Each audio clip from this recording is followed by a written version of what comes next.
اصل کې یو محبت ته عارضی، یو محبت ته حقیقی، یو محبت ته مجازی، یا مستقل او حقیقی محبت. دا تقسیم. کله چې انسان د یو څه سره محبت کوي، چا سره محبت کوي، نو دې په منځ کې چې کوم سبب موجودي، انسان د هغې څیز خیریت ته ګوري. څه ته چې په دې کې خواله شته کې نشته، فایده پکې شته کې نشته. آسان الفاظ کې فایده پکې شته کې نشته. انسان چې د بل انسان سره محبت کوي د سبب بنیاد کوي، د فایدې په بنیاد. اوس دا فواید چې دا الله جل شانو تقسیم کړي دي، نو څه فواید هغه مستقل دي، هغه بدلیږي را بدلیږي هم نه، او څه فایدې داسې دي چې هغه بدلیږي را بدلیږي غیر مستقل. نه کم محبت چې د یو مستقل سبب په بنیاد باندې، د نه بدلیدونکي سبب په بنیاد باندې یو محبت جوړ شي، دا د قیامت پورې په جنت کې هم نشي بدلیدلی، په جنت کې هم دا محبت نشي ختمېدی. خو که چېرته د یو محبت بنیاد په داسې فایده باندې چې هغه غیر مستقل فایده یا داسې چې بدلیدونکې فایده، نو بس د دغې سبب د بدلیدو سره سره هغه محبت هم بدلی. د دې خوښ دی، د دا خوښ دی. عاشق او معشوق محبت کوونکی چا سره چې محبت کېږي، دا دواړه دې د یو بل سره دنیاوي محبت یادوم کم غیر مستقل دی. د دې دواړه محبت ته د یو بل سره ولې هلک او جینۍ دي، بس دا مثال به ورکړو چې اسانه وجه ده. وجه دا ده چې دا کم معشوق دی، د ده د محبت بنیاد دا دی چې دا عاشق زما خیال ساتي، ماله پیسې راکوي، ماله مال او دولت راکوي، زما د ناستې پاستې، زما د عزت، زما د هر یو څیز خیال ساتي بس. او د هغې عاشق د هغه سوچ دا دی چې کومې خیال ساتي چې د ده نه دې ماته، د دې زنانه نه دې ماته، د دې جینۍ نه دې ماته څه جسماني فایده وي. بس د ده بنیاد شهوت دی، جسمانیات دي، مادیات دي. او د معشوق څه شی دی، د محبت بنیاد هغه مال او دولت دی، او دغه قسمه غیر مستقل فایدې دي. نو اوس دا منځ کې چې کم سبب د محبت ته دا چې بدلیږي، نه دې سره هغه عشق او محبت هم بدلیږي. که چېرته دا عاشق غریب شي بیا ورسره دا مینه محبت کوي نه کوي. که چېرته دا معشوقه د دې مخ خراب شي او څوک پې تیزاب ورواړی، آیا دا عاشق بیا دې سره محبت کوي؟ نه کوي ورسره. ولې؟ د دې د محبت بنیاد هغه یو غیر مستقل څیز. او هر چې د مسلمانانو په خپل منځ کې محبت دی، د دې بنیاد یو مستقل څیز دی چې هغه لا اله الا الله محمد رسول الله دی. هغه قرآن مجید دی چې په هغې باندې فیصله د قیامت په ورځ هم کېږي. منځ کې د مسلمانانو منځ کې د محبت اسباب څه دي؟ یا الله دی، یا پیغمبر دی، یا د الله او د پیغمبر تعلیمات دي اسانه. او هغه مستقل سيزونه دي، نه بدلیدونکي سيزونه دي. نو چې کوم هغه لومبي سيزونه هغه بدلیده، ولې هغه مادي او جسماني سيزونه، هغه د وخت سره بدلیږي را بدلیږي، ځکه سره محبت بدلی. او هر چې دا محبت ته، دې محبت ته بنیاد دی، دې محبت ته سبب او بنیاد بدلیږي را بدلیږي نه، نو محبت هم چېرته نشي ختمېدی، بدلیږي را بدلیږي نه، حق شان دي. بس الله جل شانه فرمایي د دې مسلمانانو چې مخکینی کم محبت نه، هغه محبت سو هغه جسمانیات، عارضي سيزونه، ظاهري سيزونه، او دغه بدلیدونکي نه هغه محبت ختم شو. او چې دې محبت کله د قرآن په بنیاد شو، یوه د الله په بنیاد شو، د کلمې په بنیاد شو، د پیغمبر په بنیاد شو، او هغه مستقل سيزونه دې محبت بسې په قیامت کې به هم دغه شان دي محبت.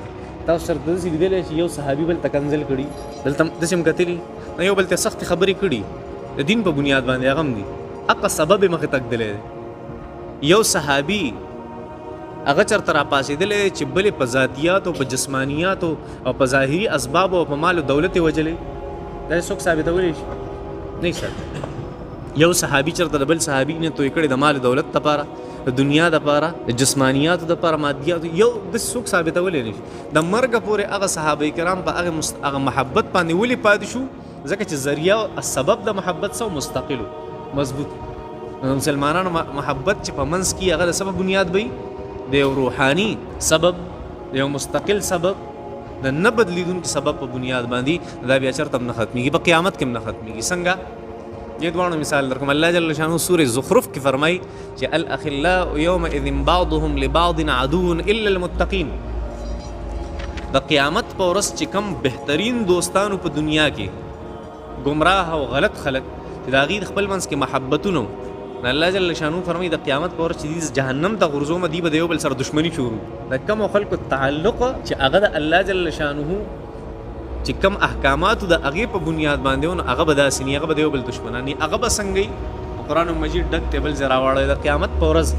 تاسو ته ما ووي چې د مسلمانانو خپل منځ کې تعلق د سبب بنیادو د الله جل شانو د ایمان په بنیاد، فرشتي وي منځ کې، روحانیات موجودو په منځ کې. څه روح یو مستقل سیز دی، غیر مستقل جسم یو غیر مستقل سیز دی، روح مستقل سیز دی. ځکه الله جل شانو دا روح د خپل نور نه جوړ کړی دی، او نور یو مستقل سیز دی، غیر مستقل سیز دی. نو بل اوس چې د دې د محبت هغه کم سبب دی، هغه نورانی دی او روحاني دی.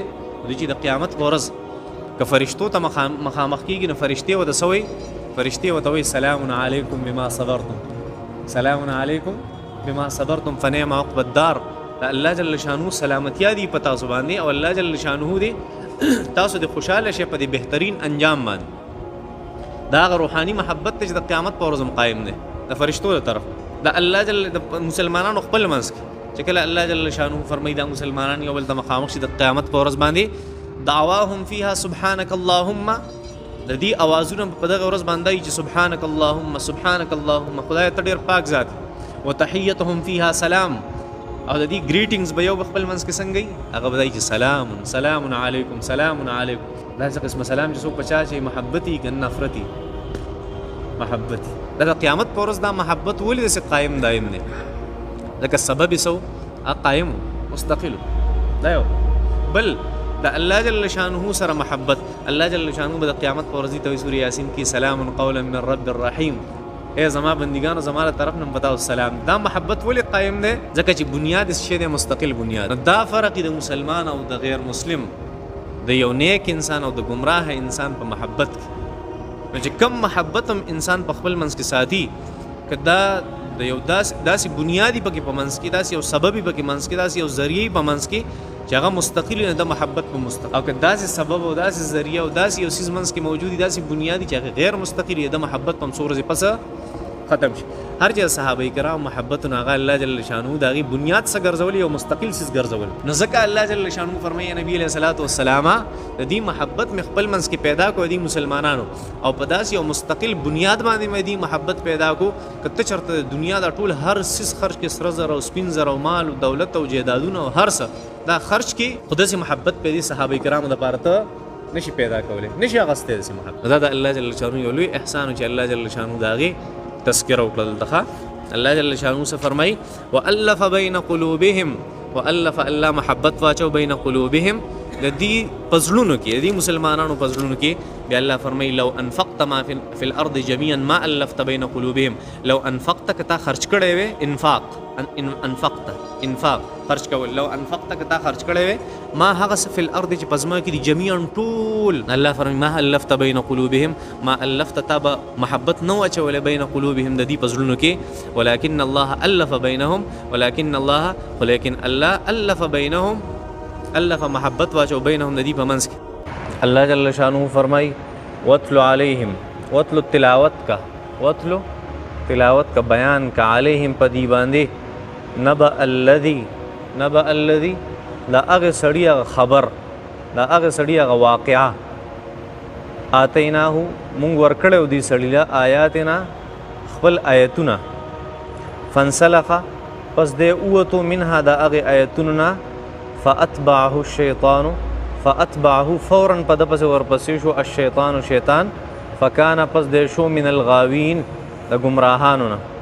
ولو شئنا که مونږ غوښتې لرفعناه خامخا به مدې پورته کړی وی بها د دغې آیتونو په برکت، ولکنه خو لیکن دی اخلد الى الارض، اخلد مینې وکړه الى الارض د ځمکې سره، ولکنه او بېشکه دی اخلد مینې وکړه الى الارض د ځمکې سره، واتبع او تابعداري وکړه هواه د خپلو خواهشاتو، فمثله پس ته د مثال کمثل الکلب پشان د مثال د سپي دی، ان تحمل علیه، ان تحمل که ته بوج ورچې علیه په سپي باندې، یلهث نو دی جبر وباسي، او تترکه یې ته پرېږدي یعنی بوج پې نه ورچې، یلهث بیا هم جبر وباسي. ذلک مثل القوم دا مثال دی د هغې قوم الذین کذبوا بآیاتنا کم خلک چې زمونږ آیتونه دروغجنۍ، کذبو د دروغو نسبت کوي بآیاتنا زمونږ آیتونو طرف ته، فقصص القصص، فقصص اے پیغمبر بیان کا، القصص واقعات، لعلهم د دې لپاره چې دا خلک یتفکرون لږ فکر وکړي. ساء مثلا ډېر بد مثال له ساء مثلا ډېر بد مثال له القوم الذين د هغه قوم کذبوا بآیاتنا کذبوا چې دروغ نسبت کړي بآیاتنا زموږ آیتونو طرف ته وانفسهم او د دې او دا خلق په خپل نفسونو کانو یظلمون چې ظلم کوي من يهد الله من هغه څوک يهد الله چې الله وته د هدایت اراده لري فهو المهتدي پس دغه اصل هدایت یافته ده ومن يضلل او څوک چې الله گمراه کی فاولئک هم الخاسرون بس دا خلق زیانکار دي تاوانیان دي دی آیتونو مبارکو کې الله جل شانه اج کم بنیادی سبق ته هغه دا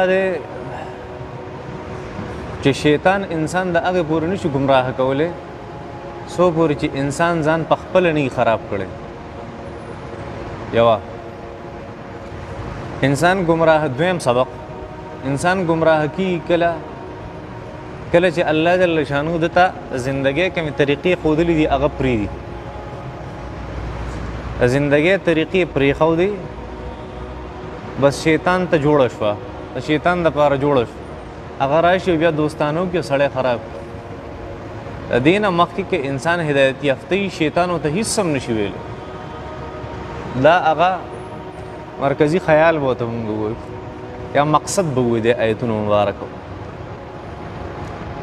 لومبه به الله جل شانو یو واقعه ذکر کړي دی انسان د موسی علی السلام په زمانه کې تیر شوی الله جل شانو فرمایي وتلو علیهم دی ته بیان کا پدی باندې بیان کا وتلو تلاوت کا علیهم پدی باندې نبأ الذی د اغه سړی واقعا آتیناه آیاتنا چې دل موږ خپل آیتونه ورکړو فانسلخ منها خدیر دی آیتونه نه اوتو فاتبعه الشیطان فورا شیطان په دپسې ورپسې شو فکان من الغاوین او دی گمراه شو موسی علیه السلام مبارک د هغه چې دا څونه واقعات مخکې تیر شو د اخري مقام چې موسی علیه السلام هغې ته را رسېدلی و هغه مقام تیه و دا د ځای نوم دی مقام تیه تاسو ته ما ټوله هغه نقشه برابر کړې وه په مقام تیه هغه مقام دی چې الله جل شانو په دې باندې وریځې راوستې سوری پې کړو او دی له د یوې ګټې نه 12 چینی هغه راایستې وي او منو سلوا والا چې کومه قصه ده دا ټول په دغه مقام تیه کې شو دا د بحر قلزم چې دی هغه طرف ته دی بحر قلزم چې دی کله پار کو هغه طرف ته وړي دغه مقام سو دا مقام تیه د دین پس دی یو خبره کړې و سورۃ بقره کې تاسو ویلې چې دی وی چې د منو سلوا مونږ ته زړه وو د جنت خوراک ته د مړزان او تورنجبینو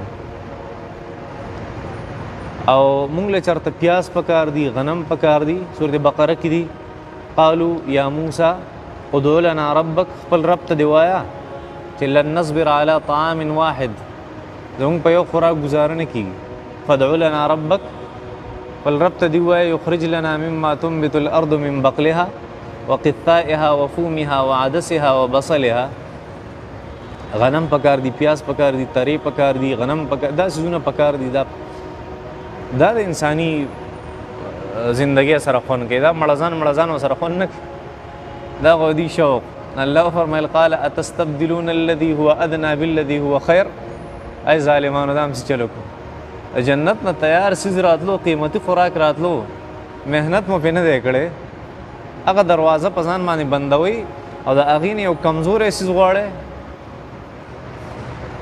چل دی اوس خو د خلکو صحتونه کمزوري شو نن سبا صحتونه ګډوډ خو د یو نارمل انسان دا غوښه ډېره خوښوي که سبزي ډېره خوښوي چې بیمار نه وي هغه بیمار سړی غوښه بیا چرګ هم نه خوري غوښې هم نه خوري او خیر مړز خور څوک خوري دې دغه څوک هم هینډ بریک نه راخي چې یاره بس دا نه خورم مړز دی او داسې دی هر څوک خوښوي او دونه کچه او بهترینه غوښه راتله دي څه وي دی نه دا زمونږ نه ده خوښه الله فرمیل ظالمان یې تیار سیز مو په ځان من کې یوه او قیمتي سیز هغه م پرېښودو یو ادنا سیز غواړی کمزوری سیز غواړی نه بیا دي چونکې غوښتې وه چې مونږ له اوس زمینداري پکار ده زموږ استاد محترم هغه فرمایل چې دین اسلام درې سيزونه ښودلي دي د انسان د معاش ذرائع چې کومې دي. یو نوکری ده، یو تجارت ده، یو زراعت ده. نوکری دا د مجبوریت تحت الله جل شانه جایز ګرځولې، جایز ده او بهتره نه ده نوکری کول. یو دویم پوزیشن چې هغه الله جل شانه جایز ګرځولې خو بهتر نه دی، هغه زراعت ده، زمینداری کول. دریم چې د هغه ډېر یو لوی حیثیت دی په دین اسلام کې او د انسان ډېر لویه فایده ده پای کې، هغه تجارت دی. انسان پای کې خود مختاری،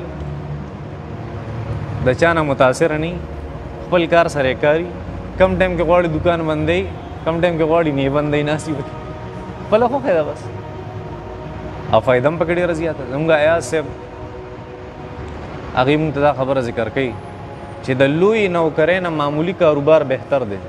د لوی نوکرۍ نه معمولي شن کاروبار دا بهتر دی، خو چې خپل دی بس خپل کاروبار بهتر دی. هلته دا څیزونه غوښته چې موږ له زمیندارۍ دا څیزونه رانه الله فرمیل چې ما دله تیار د جنت نه څیز درلېږو چې داسې راځي چې جنت نه وي، تجارت سکې او نوکري سکې او تیار د جنت نه راځي. هغه ډېر چوت دی، بیا قیمتي څیز دی، برکتي خوراک.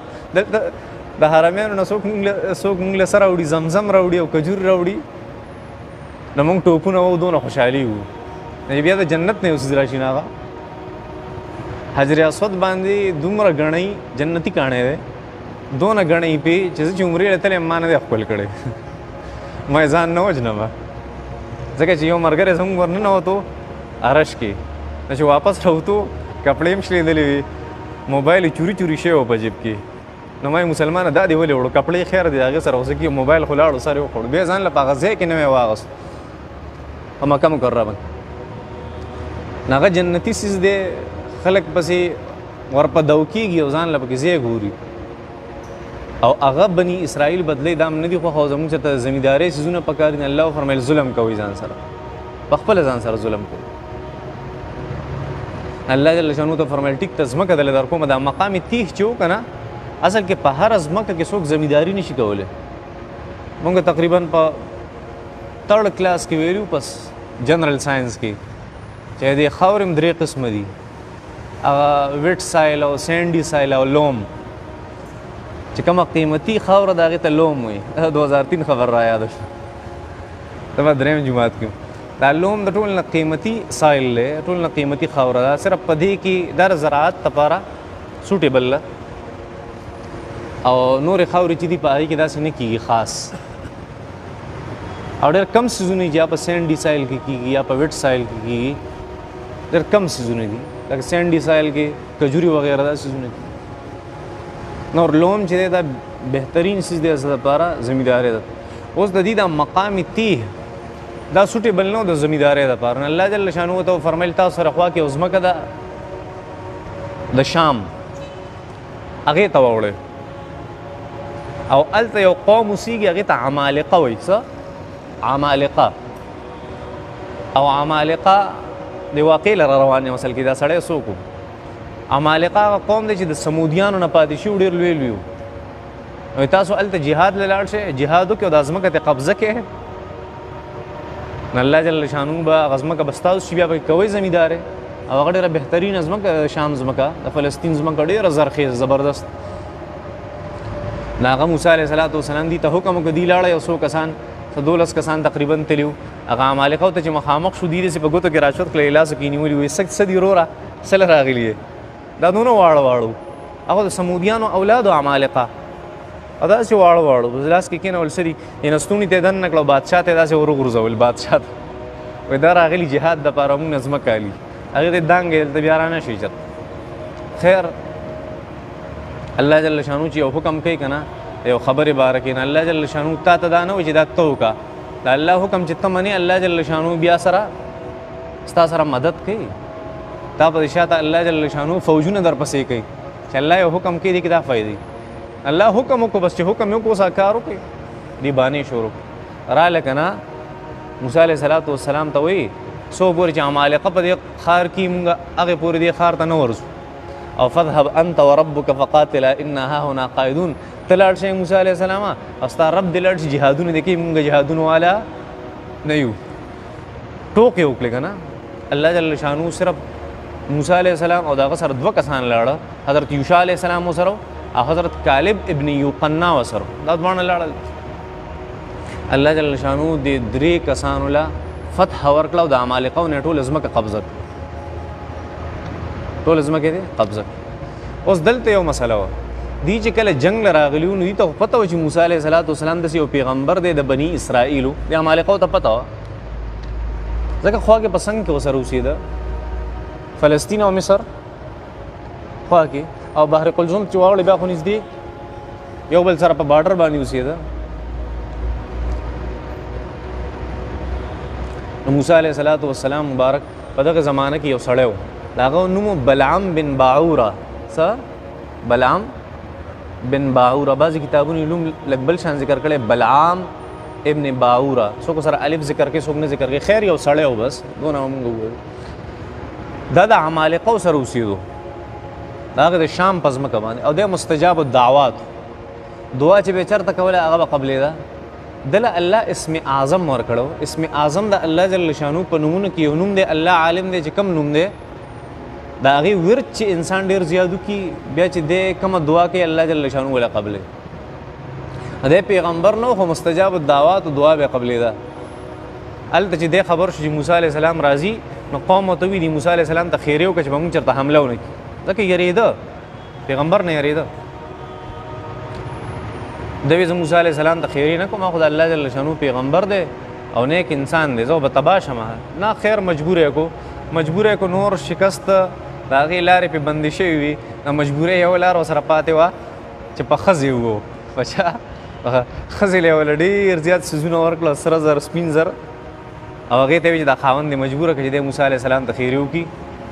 هغه خاوند بلعام ابن باعوره هغې مجبوره کړو، هغه اوښ ته وختو یا اس ته وختو، د هغه ځای نه روان شو کوهي طور ته تلو، کوم ځای کې موسی علیه السلام او د الله ملاقات تلو. هلته را روان شو، هغه اوښ په ځای باندې ودرېدو، نه تلو ډېر یې وټکو خو پاسېدو، خو بس دونه خبره کافي وه که نه چې مزه. الله جل شانو اوښ ته وي مخکې به نه ځي، دې باوجود دا غار څه پرېښودو او قوم ورسره و، دی پیدل روان شو چې هلته ورسېدو. دا چې به کله بددعا کوله موسی علیه السلام ته، کوله به بددعا موسی علیه السلام ته، نوم به د خپل قوم په ژبه باندې راتلو، او چې کله به دعا خپل قوم دپاره غوښته نو په جواب به د موسی علیه السلام نوم جاري کېدو. دا خو الله جل شانو دا قیامت پر ورځ الله جل شانو فرمایي، یو ځای کې الله جل شانو قرآن مجید کې فرمایي چې سورة یاسین کې چې د قیامت پر ورځ به الیوم نختم علی افواههم، زه به دې خلکو په ژبه باندې مهر ووهم، وتکلمنا ایدیهم، ما سره به لاسونه خبرې کوي، وتشهد ارجلهم، او د ده خلاف په ګوایي څوک ورکوي، خپې به ورکوي، بما کانو یکسبون، چې خدای دا کارونه یې کړي. دی به وایي چې قیامت پر ورځ دا سړی لاسو ته به ګوري، خپو ته به ګوري، لما شهدتم علینا، دا تاسو باندې څه چلو شو، تاسو څنګه خبرې شروع کړې؟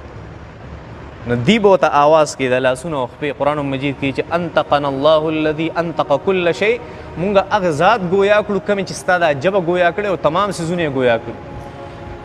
دا د غوښې یو ټوکړه ده چې دې له طاقت ورکولی شي د خبرو، دا د غوښې ټوکړه ده دې له نه شي ورکولی، اسانه خبره دی، کوم څه نشته. نو موسی علیه السلام ته خیرې کولې، سړي وله الله جل شانو سړي له ژبه الټه کړه. قوم ورته دا څه کې؟ یاره زه نه کوم خو بس کېږي، زه نه کوم او بس کېږي، نو چل نه راځي چې څوک د زورونه کول کوشش یې د خیرو، او یو ټایم کې د خیري ووتې د خولې نه، خو موسی علیه السلام ته نه، د هغه قوم ته خیرې وکړې.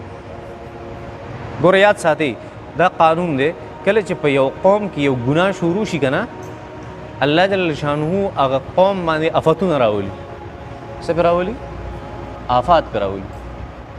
دی بلعام ابن باعوره خیریو کې خدای د موسی علیه السلام په قوم کې زنا شروع کړي، څوک یې خدای دا پکې سټارټ کړي، چې بس دا پکې سټارټ شروع شي، یو سړی و په هغې کې هغه عمالقه وله ښځه ولېږله، بس هغه ورسره زنا بدکاري وکړه، الله جل شانو بیا یې مرض راوستو، 80,000 کسان یې ختم کړو. موسی علیه السلام ته پته خدایه دا ټول نیکان شوي دي، هغه مخکې خلک خو تا ختم کړي، دا خو نیکان پاتې دي، خدایه دې کې څه چل دی، لکه څه چلو شوي، دا خلک زمونږ نه مړه شو، او داسې افت په موږ باندې راغی الله جل شانو فرمایي بلعام ابن باور تا تخیرې کولې قبول نه شوې شی الټه شو او ستا قوم باره کې چې بیا خیرې وکړه قبول خدایا موسی علیه السلام لاسونه چوت کړه او سې وی خدای د بلعام ابن باور نه اسم اعظم ایر کې او دا مستجاب الدعوات والے چې دا ختم چې دا دعا نور نه قبلي الله جل شانو ته غسیز واغست بیا موسی علیه السلام په حمله وکړه ازمکه ته واغسته او دغه بلعام ابن باوره د خپ قلار راوستو او بیا قتل کو موسی علیه السلام دا بلعام ابن باوره دلته الله جل شانو دا هغه انسان واقع ذکر کوي ذهن کې مراله الله جل شانو فرمای چې وتلو علیهم بیان کدیتا نبأ الذی دا هغه انسان هغه قصه آتیناه آیاتنا چې موږ خپل آیتونه ورکړو ساينس علامت هغه بلعام ابن باوره فنسلخ منها د هغه نه تجاوز کو ګور زموږ د آیتونو نه سو کو تجاوز کو هغه وشلول وی غرزول الله فاتبعوا الشیطان د دین پس په هغه په سور پسې شو شیطان به ور پسې شو نفکان من الغاوین دې شو گمراه شو چې دې سړی اول د الله نافرمانی وکړه هغه نه پس په د شیطان ور پسې شو گمراه شو دا غ سبق وړم به کې تاسو تمازي کړ بیا خو الله جل شانو فرمای ولو شئنا لرفعناه بها کزمو خو خو نو دلبم دا سچ مور کړو دا کوم علم چې مور کړو زهد او تقوا او پرهیزګاری دا مور کړو دا خو د یو څه چې د انسان په رفعت او بلندی یو مقام نصیب کیږي نو موږ بدله مقام مور کړو مرتبه به مور کړو خو د ځان په خپل خراب کو الله فرمایي نو ولو شئنا کومه غوښته لرفعناه بها موږ به دې آیتونو د وجنه د علم د وجنه د تقوا د وجنه د هم پورته کړي وي ولکنه اخلد الى الارض خود زمکه تزان اسپارو مطلب د ازمکه خوخه کړه دنیا خوخه کړه زمکه سره امینه پیدا شو وتبع هواه د خپل خواهش تابعداري وکړه چې د خزوه الله فرمایي فمثله كمثل الكلب دغه مثال دغه انسان مثال خود سپیری الله جل شانو فرمایي ان تحمل عليه يلهث او تتركه يلهث الله فرمایي کته په د بوج ورچ او کنه کسوته وې کسوته نه وې او بیم خلا جبار ټیم را بار کړي یار ټیم دی غافي دا مطلب ذالک مثل القوم الذين كذبوا بآياتنا دی عجیب شان سبق دا سړی او عالم سو عالم دې سړی ته د مال او دولت ضرورت نه او وتا نو تاسو وی چې د مستجاب الدعوات د مال او دولت ضرورت وته الله ته به وی اداره کې وسو ضرورت وته نو او د هغه باوجود د معمولی شانتي د خزي ضرورت لپاره د سوکړه غلط کارو تاسو ته بده کې دونه غټ سبق نه ماته پکړې لوی سبق او دې آیت مبارکه چې زو سونه يرولې یم کنه چې الله جل شانه دا خبره ذکر کوي چې یو انسان لکه علم ورکم د په دنیا کې نور څه پکار اوس که د خپل علم غلط استعمال کې باوجود د دې چې د هیڅ ضرورت نشته په خپل ژوندۍ یو مستی د خواهشات یو جدا خبر داغه نه یادوم ضرورت او حاجت هیڅ سم نشته او دله ما علم ورکړی دی او د په دې سیس باندې الله شکریا نه ادا کې الټه سکی خپل علم خرڅي لکه څنګه چې بلعام ابن باوره خرڅ الله جل شانو فرمایي د سړي مثال د سپی دی څه د عالم مثال هم د سپی دی الله جل شانو چې د عالم مثال د سپی د عام انسان مثال جام سړی دا چلو دا خطرناک آیت مبارکه دنیا د مزو د پاره د دنیا د چرچو د پاره او د هغې د خواهشاتو د پاره او د هغې د رنګینو د پاره خپل علم خرڅول بچا دا خو د عالم طبعي او بربادي ده او په دې هر عالم له سوچ پکار دی چې دا زه څه کوم په خپل ژندګۍ هر انسان عالم ته ځان معلوم دی چې زه په څونه اوبو کې یم دنیا کې اوسېدل څه ګناه نه ده دنیا په ځان کې اوسول ډېره غټه ګناه زموږ والد صاحب رحمت الله علیه ډېره عجیبه مقولې وي د هغه هغې یو مقوله د هغې به وي وایي څو پورې چې دا کشتی په اوبو کې داسې به وي دا کشتی چې څو پورې په اوبو کې نو ښه خبره ده او چې کله اوبه په کشتی کې نو بیا کیسه ورانه ده وایي که ته په دنیا کې دا نقصان نه دی خو دنیا ستا زړه ته درننوته تباه او برباد بشي غرق بشي څنګه چې کشتی بربادېږي پس سره د اوبو په ورننوتو سره دا یو خبره ده حاجت او ضرورت جدا شی دی یو عالم له چرته هم داسې نه دي پکار چې هغه د خپل خواهش ته وجه خپل علم فرض کړي بچا دا به چرته نه بس ډېره لویه خبره ده په دې کې خو الله جل شانو د بلعام ابن باوره مثال ورکوي د مثال وایي د سپي دی او د هغې سپي دی چې هغه خوله ژبې را بار کړي او هر ټایم که بوج پي او که نه وي که څوک یې قاروي که نه که څوک پې د کاڼي ګزار کوي که نه که خوراک ته زړه کېږي خو نه که نه خو هر ټایم دا بویول کوي او ژبې را بار کړي هر ټایم غاپي بس ډېر عجیبه مثال دی په حیواناتو کې د ټولو نه لاندې حیوان دا سپی دی. څه سپی دی. او په سپو کې د ټولو نه لاندې سپی هغه دی چې هر ټایم یې جبه رابار کړي.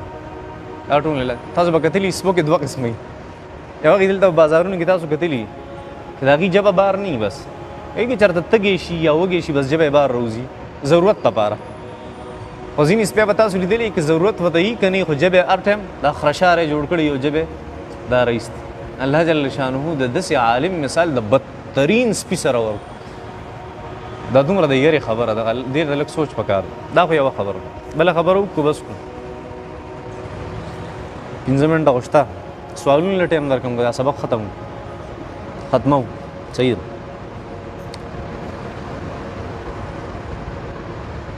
مسله دا ده چې انسان د دوو څیزونو نه جوړ دی. د څو نه؟ دوه. یو ته روح ویلی شي، یو ته جسم ویلی شي. بنیادی طور ډېر تقسیمونه دي. که انسان کمپاؤنډ دی که نه د اجزای ترکیبي هغه څو دي؟ دوه څیزونه دي. یو د روح دی، یو د جسم دی. د دې جسم تعلق د ځمکې سره دی. د سره؟ د ځمکې سره. او د دې روح تعلق دا د ملکوت سره دی. د سره؟ د عالم ملکوت سره دی. قرآن مجید کې الله جل شانو خبره ذکر کړې د جسم باره کې چې منها خلقناکم، د دې خاورې نه تاسو ما پیدا کړي دا جسم یاد دی. او مخکې چې تاسو یو قصه وکړه د عالم ارواح الست بربکم والا، نه هلته د روحونو تذکره څه سره وه؟ د روح کې خوی او فطرت ته دی هغه فرشتو والا دی. ملکوت دا مطلب دی فرشتو والا خوی دی. او په جسم کې خوی حیوانات والا دی. څه والا؟ حیوانات. یو خبره دا شوه. دویمه خبره دا دواړه همیشه د یو بل انورس چلیږي. څه؟ د دې طاقتونه د یو بل انورس دي. که جسم تکړه کېږي، جسم مطلب د هغې خواهشات پوره کېږي، روح کمزوری کېږي. او که روح طاقتور کېږي نو جسم ورته څه کېږي؟ د هغې خواهشات کمزوري. دې باندې پوه شوې؟ اوس راځو دې خبرې له. الله جل شانه یو اسانه فارموله ذکر کوي د انسان باره کې. کله چې انسان هغه په ځان کې ملکوتی خوی پیدا کړي، د توجه روح لور کی، روحانیات لور کی، الله جل شانو فرمایي دی د فرشتو نه بهتر دی، ځکه فرشتو ته زویم سجده ورته ولګو. خو چې کله دی په ځان کې زمینی خوی پیدا کړي او په خپلو خواهشاتو پسې ورپسې شي او په مادیاتو پسې ورپسې شي، دی بیا د سپي نه بدتر دی. الله جل شانو آسان دی ګران، آسان. الله جل شانو انسان کې دا دوه څیزونه پیدا کړي او دا د انسان اصل مقام او مرتبه ده. صرف فرشتې مونږ پیدا کولی شو چې په مونږ کې د ګناه د سره څه بوی نه وي. خو دا دواړه څیزونه چې پیدا کړه، روح، جسم یا روح او نفس، داسې به ورته مونږ ووایو، دا د دې کمپټیشن دی. او انسان چې الله مقام او مرتبه ورکړي د دې کمپټیشن د وجې چې کمپټیشن نه وي نو هغه زما یو شاګرد هغه ویل زه په کلاس کې فرسټ پوزیشن لرم. فرسټ په مخه به یې ماته دا وایي تاسو په کلاس کې څو کسان یې؟ په کلاس کې څو کسان؟ موږ صرف 3 کسان. یو فرسټ راشي، یو سیکنډ راشي، یو تھرډ راشي. چېرته د پوزیشن نه هغه نه و پاتې شوی. نو داسې خو نه ده که نه. کله چې د ډېرو خلکو ته مخامخ شي او ته بیا کمپټیشن وکړې د هغې نه پس که تا پوزیشن واغوسته موږ به څه وایو چې واقعي دا پوزیشن ده. ښه دا یو خبره وکړو. زه بله یو خبره ده پکې انشاءالله، هغه زمونږ من حیث القوم د دې ملک د ازادۍ او تر نن ورځې پورې چې کوم حالات دي په دې ایتونو مبارکو کې ډېر یو لوی پیغام دی هغې طرف ته انشاءالله په دې باندې به بیا سبا خبرو. 1 منټ شته که اجازه سوال یې کولی شي.